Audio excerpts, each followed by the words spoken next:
ኦሪት ዘኍልቍ ምዕራፍ 11 ሕዝቡም ክፉ ሆነው በእግዚአብሔር ላይ አጕረመረሙ። እግዚአብሔርም ሰምቶ ተቈጣ። የእግዚአብሔርም እሳት በመካከላቸው ነደደች፣ የሰፈሩንም ዳር በላች። ሕዝቡም ወደ ሙሴ ጮኹ። ሙሴም ወደ እግዚአብሔር ጸለየ፣ እሳቲቱም ጠፋች። የእግዚአብሔርም እሳት በመካከላቸው ስለ ነደደች የዚያን ስፍራ ስም ተቤራ ብሎ ጠራው። በመካከላቸውም የነበሩ ልዩ ልዩ ሕዝብ እጅግ ጎመጁ። የእስራኤል ልጆች ደግሞ ያለቅሱ ነበር፣ የምንበላውን ሥጋ ማን ይሰጠናል? በግብፅ ያለ ዋጋ እንበላው የነበረውን ዓሣ ዱባውንም፣ በጢኹንም፣ ኩራቱንም፣ ቀዩንም ሽንኩርት፣ ነጩንም ሽንኩርት እናስባለን። አሁን ግን ሰውነታችን ደረቀች፣ ዓይናችንም ከዚህ መና በቀር ምንም አታይም አሉ። መናውም እንደ ድንብላል ዘር ነበረ፣ መልኩም ሙጫ ይመስል ነበር። ሕዝቡም እየዞሩ ይለቅሙ ነበር። በወፍጮም ይፈጩት ወይም በሙቀጫም ይወቅጡት፣ በምንቸትም ይቀቅሉት ነበር፣ እንጐቻም ያደርጉት ነበር። ጣዕሙም በዘይት እንደ ተለወሰ እንጐቻ ነበረ። ሌሊትም ጠል በሰፈሩ ላይ በወረደ ጊዜ መናው በላዩ ይወርድ ነበር። ሙሴም ሕዝቡ በወገኖቻቸው ሰው ሁሉ በድንኳኑ ደጃፍ ሲያለቅሱ ሰማ። የእግዚአብሔርም ቍጣ እጅግ ነደደ፣ ሙሴም ተቈጣ። ሙሴም እግዚአብሔርን አለው፣ ለምን በባሪያህ ላይ ክፉ አደረግህ? ለምንስ በፊትህ ሞገስ አላገኘሁም? ለምንስ የዚህን ሕዝብ ሁሉ ሸክም በእኔ ላይ አደረግህ? አንተ ለአባቶቻቸው ወደ ማልህላቸው ምድር አደርሳቸው ዘንድ ሞግዚት የሚጠባውን ልጅ እንድታቅፍ በብብትህ እቀፋቸው የምትለኝ በውኑ ይህን ሕዝብ ሁሉ እኔ ፀነስሁትን ወለድሁትንስ? በፊቴ ያለቅሳሉና የምንበላውን ሥጋ ስጠን ይላሉና ለዚህ ሕዝብ ሁሉ የምሰጠው ሥጋ ከወዴት እወስዳለሁ?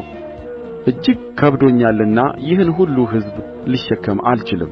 እንዲህስ ከምታደርግብኝ በፊትህ ሞገስ አግኝቼ እንደሆነ በእኔ ላይ የሚሆነውን መከራ እንዳላይ እባክህ ፈጽሞ ግደለኝ። እግዚአብሔርም ሙሴን አለው፣ ከእስራኤል ሽማግሌዎች በሕዝቡ ላይ ሽማግሌዎችና አለቆች ይሆኑ ዘንድ የምታውቃቸውን 70 ሰዎች ሰብስብልኝ። ወደ መገናኛውም ድንኳን አምጣቸው፣ በዚያም ከአንተ ጋር አቁማቸው። እኔም እወርዳለሁ፣ በዚያም እነጋገራለሁ። በአንተ ካለው መንፈስ ወስጄ በእነርሱ ላይ አደርገዋለሁ። አንተም ብቻ እንዳትሸከም የሕዝቡን ሸክም ከአንተ ጋር ይሸከማሉ።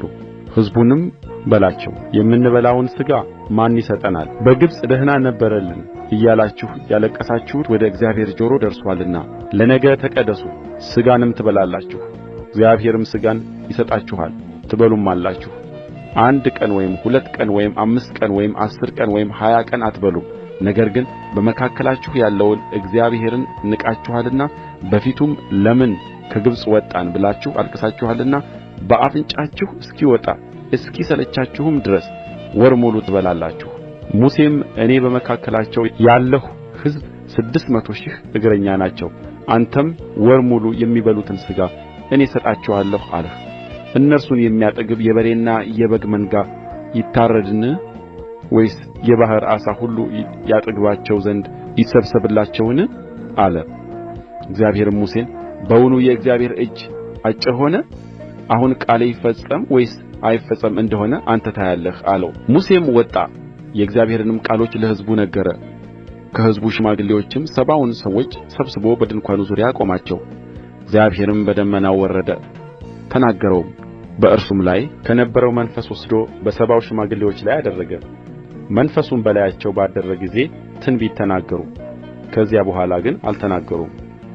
ከእነርሱም 2 ሰዎች በሰፈር ቀርተው ነበር፣ የአንዱም ስም ኤልዳድ የሁለተኛውም ሞዳድ ነበር። መንፈስም ወረደባቸው፣ እነርሱም ከተጻፉት ጋር ነበሩ፣ ወደ ድንኳኑ ግን አልወጡም ነበር።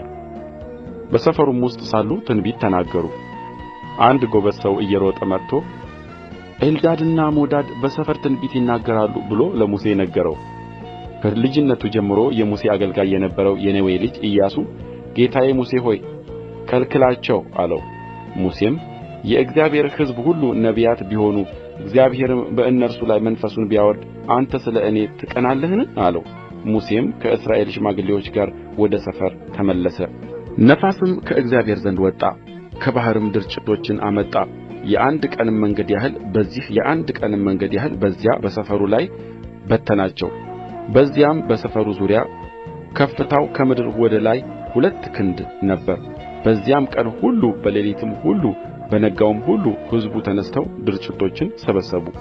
ከሁሉ ጥቂት የሰበሰበ 10 የቆሮስ መስፈሪያ የሚያህል ሰበሰበ። በሰፈሩም ዙሪያ ሁሉ አሰጡት። ሥጋውም ገና በጥርሳቸው መካከል ሳለ ሳያኝኩትም የእግዚአብሔር ቍጣ በሕዝቡ ላይ ነደደ። እግዚአብሔርም ሕዝቡን በታላቅ መቅሠፍት እጅግ መታ።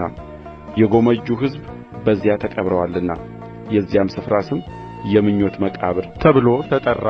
ሕዝቡም ከምኞት መቃብር ወደ ሐጼሮት ተጓዙ፣ በሐጼሮትም ተቀመጡ።